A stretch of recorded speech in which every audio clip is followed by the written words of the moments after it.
Raven, you're from Puerto Princesa, tama? Yes. My father is from Quezon, Palawan, and then my mom is from Liminangkong, Palawan. So, Palawan talaga.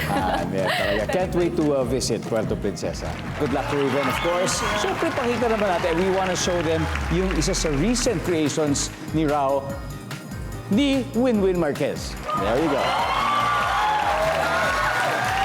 All right, let's go. Top 4 answers are on the board. The question is, kapag naglalayas ang teenager, saan siya karaniwan? Wala pa. Sige, Raven. Sa boyfriend niya or girlfriend. Okay. Boyfriend or girlfriend. So, the question is, saan siya karaniwang pumupunta? Ang sabi ni Raven sa boyfriend or girlfriend? Boy, hindi pa pala top. Raw, kapag naglalayas ang teenager, saan siya karaniwang pumupunta? Sa barkada niya. Sa barkada.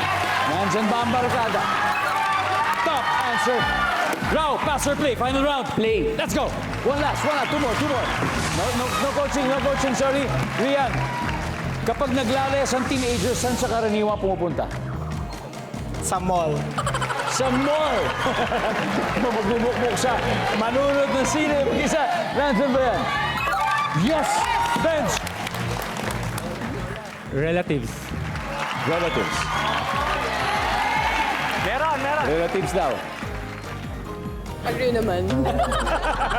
Wag! Sabi mo mali yun. Tignan natin. Nandyan ba ang relatives? Meron!